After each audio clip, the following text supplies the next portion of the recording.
Bismillahirrahmanirrahim. Assalamualaikum warahmatullahi wabarakatuh. Waalaikumsalam warahmatullahi wabarakatuh. Wassalatu wassalamu ala Rasulillah wa ala alihi washabbihi ajma'in. Asyhadu an la ilaha illallah wahdahu la syarika lah wa asyhadu anna Muhammadan abduhu wa rasuluh. Allahumma shalli wa sallim ala sayyidina Muhammadin wa ala alihi washabbihi ajma'in. Alhamdulillah, pada pagi yang berbahagia ini Allah masih memberi kita kesehatan dan dengan segala keberkahan nikmatnya kita bisa sholat subuh berjamaah, dan juga kita sudah dengarkan pembacaan lanjutan daripada surat Al-Imran, dan pada pagi hari ini sudah sampai pada ayat ke-77 ya. Jadi dalam ayat ke-77 ini masih berkaitan dengan orang-orang yang menukar agamanya ya. Dalam ayat ini disebutkan menukar janjinya, kemudian juga menukar sumpahnya.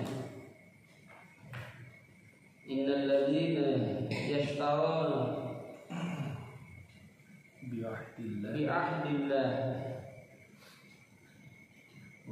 sesungguhnya orang-orang yang menukar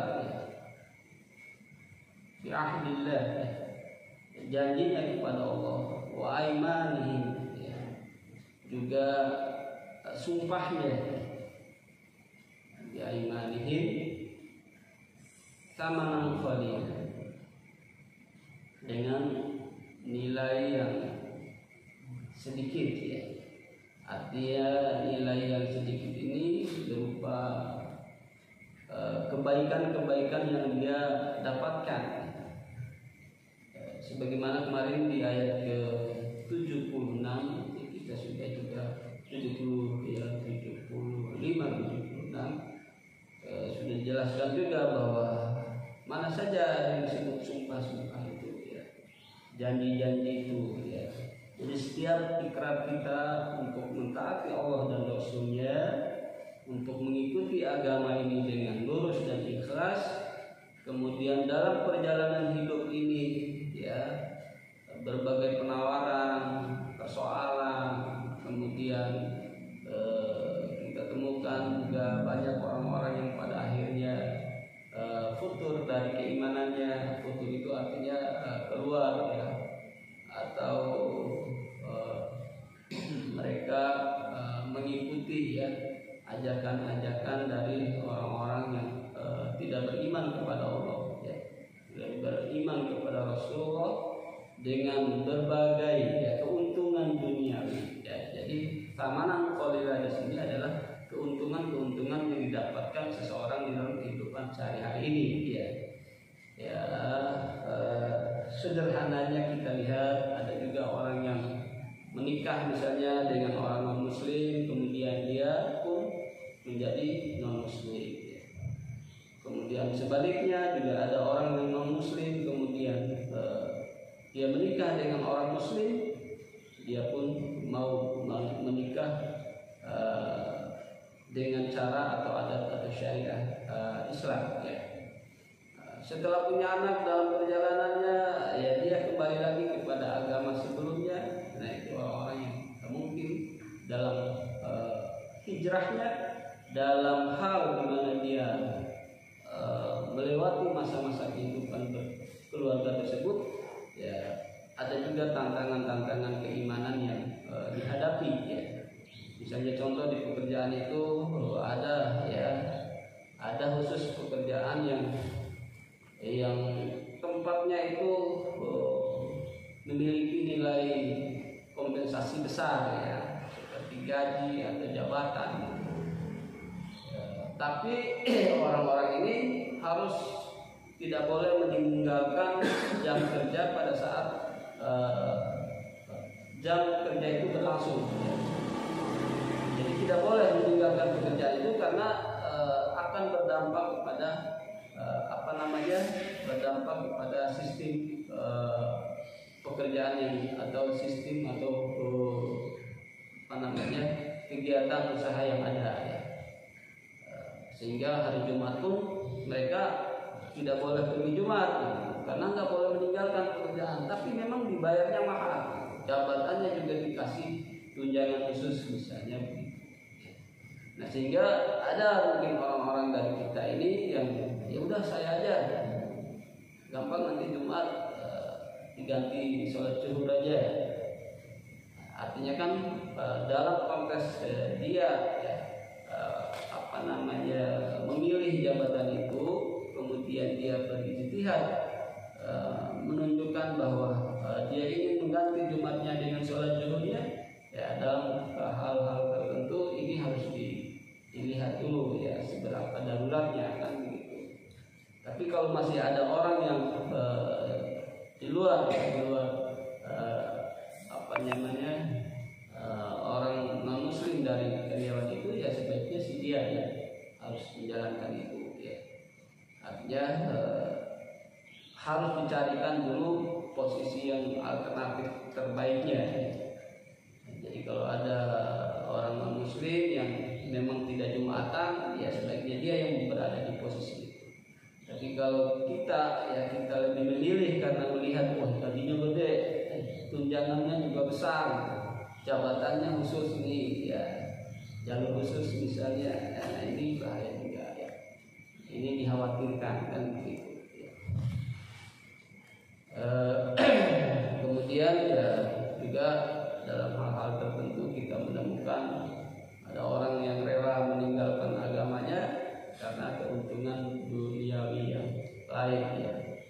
Seperti ya, di samping pernikahan dia juga ditawari misalnya jadi duta besar, jadi menteri, jadi ya keuntungan yang sifatnya nilainya mungkin di mata manusia besar, tapi di mata Allah sangat kecil. Kenapa?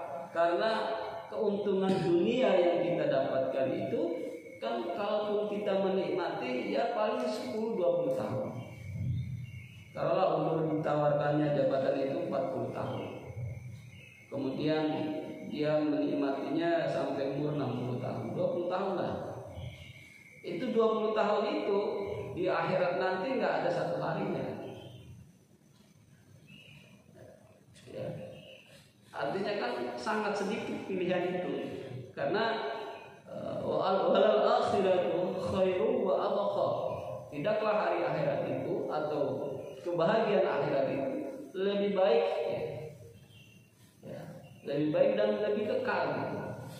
Ya artinya kalau pilihan itu dunia yang kita pilih dengan harga yang tadi ditawarkan dengan kenikmatan dalam bentuk di mana menggantikan janji kita kepada Allah, janji kita, sumpah kita kepada Allah dan Rasulnya, maka itu sangatlah kecil nilainya dibandingkan dengan kehidupan akhirat nanti. Makanya dalam ayat ini ada 3 kelompok ya, di mana Allah mengkelompokkan atau memberikan sanksi kepada mereka itu. Mereka tidak mendapatkan kebahagiaan akhirat. Kemudian la yukallimuhumullah, tidak juga Allah berbicara kepada mereka. Nah, jangan juga kita membayangkan bahwa Allah nanti bicara seperti saya bicara dengan jamaah misalnya. Nah, jangan juga dibayangkan bahwa Allah nanti akan mengumpulkan orang banyak kemudian bicara di depannya. Nah, itu juga jangan digambarkan seperti itu. Bicaranya Allah tentu dengan caranya Allah kan begitu. Bahkan kalau kita lihat dalam hadis hadis Sahih Muslim, Bukhari juga digambarkan bahwa nanti akan dilihat Allah itu seperti kita melihat bulan. Jadi di dalam surga nanti orang ahli surga itu yang diberikan kenikmatan, bahkan kenikmatan melihat Allah itu lebih dari kenikmatan yang ada dalam surga. Tapi kita melihat Allah itu tidak sedekat yang kita berhadapan seperti kita. Jadi digambarkan dalam hadis itu bahwa kita melihat kita melihat bulan. Ya, artinya bagaimana Allah bicara dengan kita? Nah, itu tentu dengan cara yang wallahu bisawab. Bagaimana nanti Allah berbicara kan begitu. Wala yanzuruna ilaihi, dan Allah juga tidak melihat kepada orang-orang yang menukar agama tadi, yang futur atau yang murtad tadi. Tidak dilihat dalam sini, tidak dipandang dengan pandangan rahmah, ya, kasih sayang. Ya, kalau kita menggambarkan kita saja, ya, kita untuk melihat anak kita. Kalau kita menemukan anak kita itu membangkang sekali dengan kita gitu ya, disuruh sholat malah main bola ya, disuruh sekolah malah nongkrong di mall kan gitu. Lalu bagaimana cara kita melihat anak kita? Pasti kan dalam kondisi yang tidak senang kan begitu. Ya, inginnya mah kamplang aja itu kan ya. Ya karena memang melihatnya itu berbeda gitu. Tatkala kita melihat anak kita yang ya pas aja sudah dia tinggalkan kesibukannya, laptopnya, HP-nya, TV-nya dia tinggalkan, dia buru-buru wudu, dia datang ke sholat, kemudian belajar pun dapatnya ranking 2 lah misalnya, atau 3 terbaik dalam kelasnya. Apalagi kalau dia unggul ya, meraih prestasi ya lebih di atas rata-rata ya. Nah, itu kan pandangannya juga berbeda gitu. Dalam pikiran kita apa hadiah yang pantas buat dia kan begitu. Apa yang kira-kira membuat dia itu senang sehingga nanti terus-menerus dia bisa mempertahankan kesolehannya, kepintarannya, ketaatannya. Kan itu dalam pikiran kita. Jadi pandangan rahmah di sini adalah bagaimana Allah memandang hamba-hambanya di akhirat nanti dengan sesuatu yang pasti ingin memberikan sebuah hal yang Allah janjikan kepada orang-orang soleh. Itu adalah berganjar pahala yang besar ya, kebaikan yang besar ya. Allah akan menunjukkan dengan pandangan rahmah, pandangan rahimnya kan gitu. Pandangan rahimnya itu, nah ini kalau kita lihat dalam tafsirnya Alhamdulillahirabbil alamin Ar-Rahmanir Rahim, Ar-Rahmanir Rahim. Nah, para alim ulama menafsirkan Ar-Rahman, Allah Maha Memberi, dan Allah memberi ini kepada siapa saja gitu. Semua hambanya, semua makhluk yang dia ciptakan itu pasti diberi ya, baik rezeki maupun kesenangan dan kebahagiaan menurut kehidupannya masing-masing. Tapi rohimnya Ar-Rahman Ar-Rahim, Maha Pengasih lagi Maha Penyayang. Nah, penyayangnya ini yang disayang hanya orang-orang yang beriman saja. Nah, ada perbedaannya. Kalau Rahman ini adalah sifat Allah yang didapatkan oleh semua makhluknya, sedangkan rohimnya Allah itu hanya didapatkan oleh orang-orang yang beriman. Kemudian orang-orang yang beriman ini juga nanti pengkategoriannya ya tentu yang beramal saleh, yang bertakwa kepada Allah.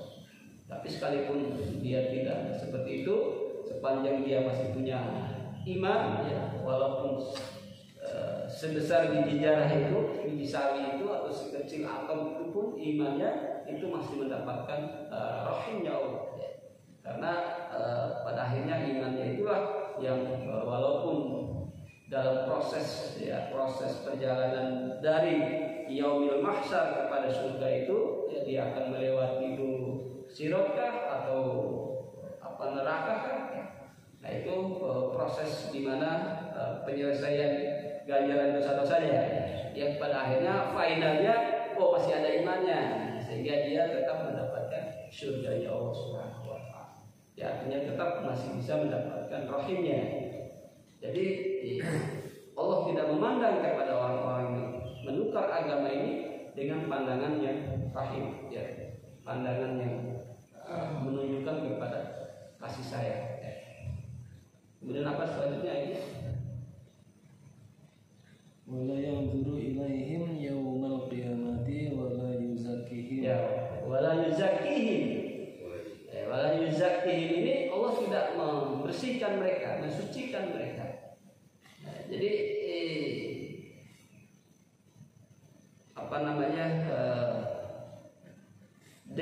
dengan dia menukar ya, menjual akidahnya atau menjual loyalitasnya atau menjual janjinya, menjual ya, sumpahnya, itu menyebabkan orang-orang ini tidak disucikan, ya. Tidak disucikan di sini adalah tidak terbebas dari dosanya.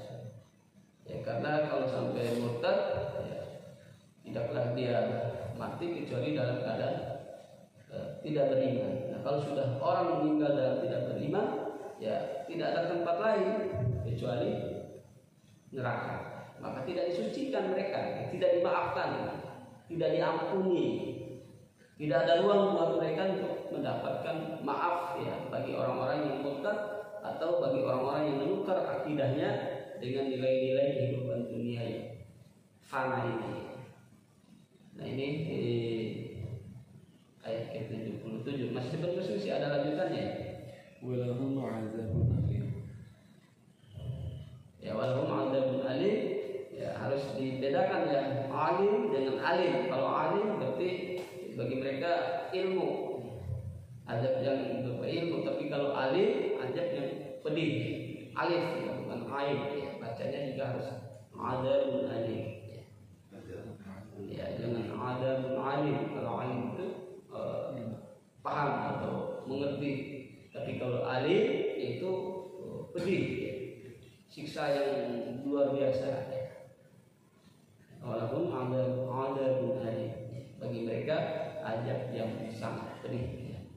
Jadi tinggal sekarang kita memilih. Nah, makanya kemarin kita juga sedikit singgung bahwa ada orang yang mempertahankan akidahnya tatkala berhadapan dengan penguasa-penguasa yang zalim, ya, penguasa-penguasa yang suka mengkriminalisasi ulama dan seterusnya, ya karena mereka tahu bahwa kalau sampai mereka memperturutkan ya kehendaknya Umaro yang pada akhirnya menyesatkan mereka, membuat mereka keluar dari agama Allah atau membuat mereka mengingkari janji-janjinya kepada Allah, maka mereka lebih di penjara ya, daripada hidup bebas tapi di bawah kendali penguasa tersebut atau mengikuti kemauan penguasa. Makanya kan rata-rata ulama-ulama soleh itu ya, ulama yang berpegang kepada hukum-hukum yang ada dalam Quran ini ya banyak di penjara, bahkan banyak dibunuh di penjara. Tapi mereka menikmati aja gitu. Karena ada juga kita dengar ada habaib yang bersumpah lebih baik saya busuk dalam penjara ketimbang mengikuti dia. Kan itu kan satu giroh ya, satu semangat yang luar biasa, satu janji yang luar biasa dia pegang bahwa ketimbang dia akan mendapatkan kemurkaan Allah atau dia tahu bahwa bakal mengkhianati janji-janjinya kepada Allah, ya dia lebih baik di penjara. Gitu. Dan buat dia ya penjara itu ya sebuah kenikmatan yang besar ya. Karena sekalipun badannya di penjara ya seperti Imam Ibnu Taimiyah ya, bahkan menciptakan buku menyusun buku walaupun dalam penjara. Kemudian kita juga dengar ulama kita di Indonesia ini yang masyhur ya menyelesaikan tafsir ya, Buya Hamka kan juga di penjara ya. Buya Hamka di penjara tapi mampu menyelesaikan tafsir lupa ininya judulnya.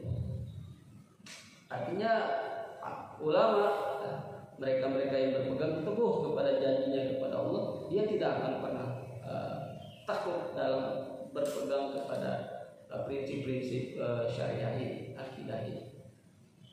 Jadi kalau sekarang ada orang-orang yang bersedia ya menunjukkan ya kebenaran walaupun semua orang sudah ketakutan untuk mengungkapkannya atau membicarakannya. Nah itulah orang-orang yang luar biasa, orang-orang yang berpegang teguh pada janjinya kepada Allah.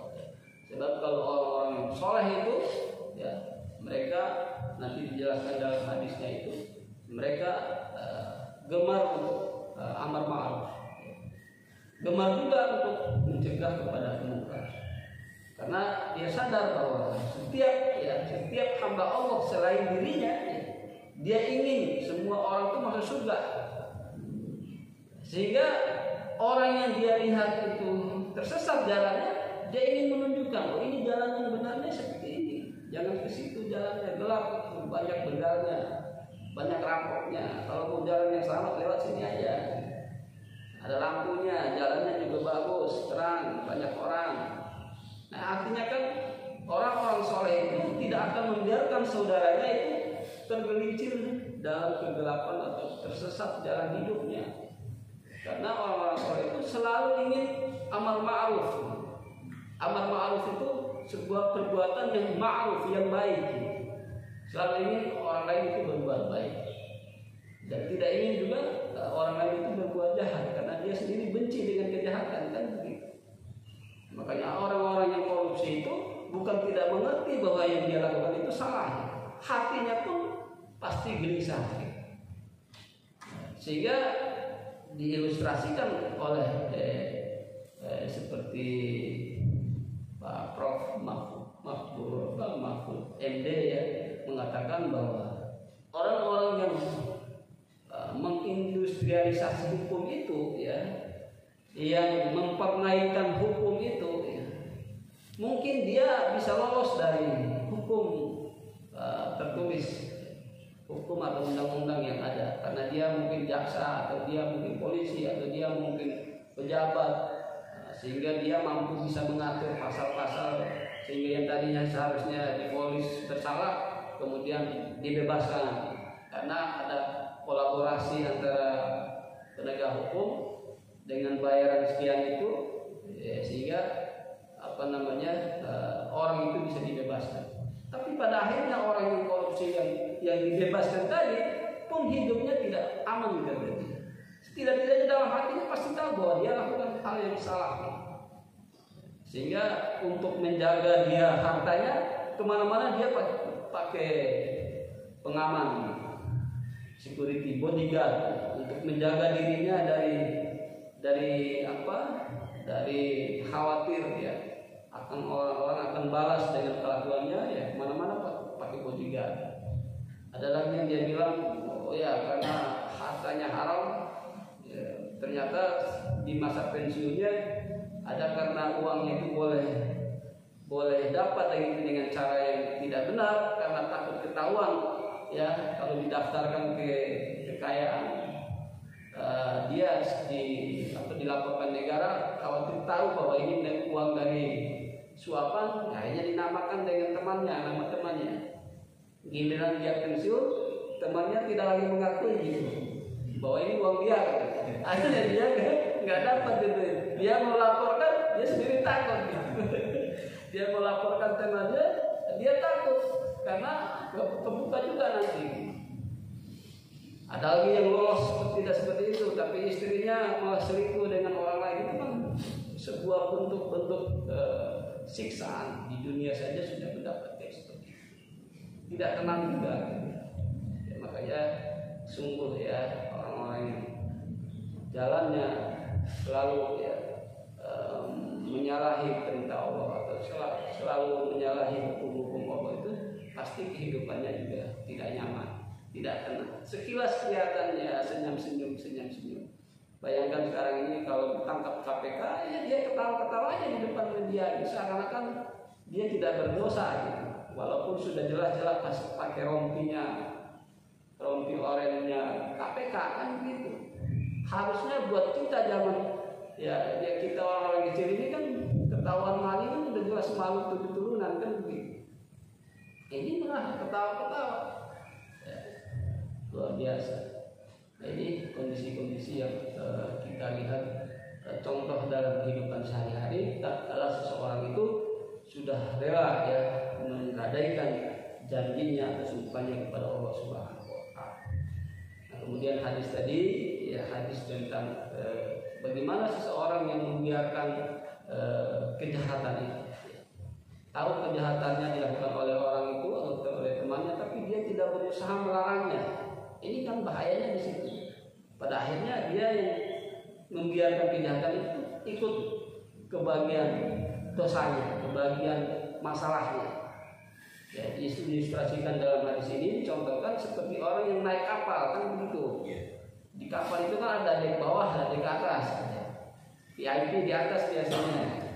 Kalau kapal-kapal persiapan itu udah dilengkapi fasilitas yang luar biasa. Ada mini studionya, ada swalayannya, ada kolam renangnya, pokoknya fasilitasnya luar biasa. Tapi di bawah sebagai pekerja kapal ada juga yang jaga mesin kapal, ada juga yang yang kelas ekonomi mungkin di bawah gitu ya. Tapi ada ide gitu ya untuk membolongi kapal ya gitu, membolongi dinding kapal. Itu kan hanya ilustrasi saja bahwa ada orang yang berbuat salah tapi tidak dicegah gitu. Maksudnya begitu. Jadi ada orang dari dek bawah itu yang mau membolongi dinding lambung kapal. Kemudian orang yang di atas berpikir, kan nanti yang tenggelam orang di bawah aja kan. Kita di atas nggak kesentuh. Padahal kalau bolongan lambung kapal itu akhirnya air masuk ke dalam kapal, kan yang tenggelam bukan yang di bawah saja kan. Semuanya tenggelam. Sama. Kalau kita membiarkan kemaksiatan, misalnya dalam komplek kita ini ada judi togel misalnya, ada yang pesta khamr misalnya. Kita diam aja, kita sebagai tetangga, sebagai RT, sebagai RW diam aja. Ya lama-lama akan muncul kemudaratan yang menyeluruh yang banyak, keributan. Karena orang kalau udah mabuk kan bisa berantem, bunuh orang. Ya, jadi yang dibunuh besok tetangganya atau yang dibunuh temannya. Ya, karena sudah akumulasi kegiatan itu menjadi sebuah kebiasaan dalam komplek itu, lama-lama komplek itu dijuluki komplek tukang mabuk, komplek togel. Orang lain aja sudah menjuluki yang negatif buat kita semua. Nah itu kan akibat dari kita membiarkan kemaksiatan dalam lingkup kita atau lingkup keluarga kita atau lingkup kampung kita. Nah oleh sebab itu ya, bagi kita yang mendengarkan ayat dan hadis ini pada pagi hari ini, hendaknya menjadi sebuah prinsip hidup bahwa berpegang teguh kepada janji kepada Allah maupun sumpah kita kepada Allah itu akan membuat kita mendapatkan kehidupan akhirat yang baik, bahagia. Sebaliknya kita menjual dengan menukarnya dengan nilai-nilai kehidupan dunia yang sebentar ini, justru akan membuat kita mendapatkan ganjaran siksa yang terus menerus di akhirat. Bahkan kita tidak dianggap lagi oleh Allah. Bayangkan kalau orang tua sudah nggak mengakui kita sebagai anak, apa yang akan terjadi dalam kejiwaan kita? Ya. Seperti Qabil dan Khabil zamannya Nabi Adam. Ya. Nabi Adam, kalau Qabil dan Khabil itu disuruh menikah dengan cara adiknya Qabil dinikah oleh Habil, adiknya Habil dinikah oleh si Qabil. Ya. Qabil tidak menerima, kemudian terjadi pembunuhan. Habil bisa dibunuh, tapi Qabilnya merasa berdosa dan terus menerus merasa berdosa, sehingga digambarkan dalam ceritanya itu Qabil ini lari kemanapun dihantui oleh dosanya. Seakan-akan dia bersandar di pohon pun akan meledek menghina dia. Kamu pembunuh, kamu pembunuh, kamu pembunuh. Sehingga dalam perjalanan akhir hidupnya pun tersiksa. Nah, itulah gambaran-gambaran di mana pada tatkala kita menemukan sebuah kehidupan yang tidak baik, ya hendaknya kita berusaha mencegahnya, meluruskannya, memperbaikinya. Tapi sebaliknya, tatkala kita menemukan kebaikan-kebaikan itu kepada orang lain, ya kita harus support dan dukung. sebisa mungkin ya kemampuan kita. Wallahu a'lam bishawab.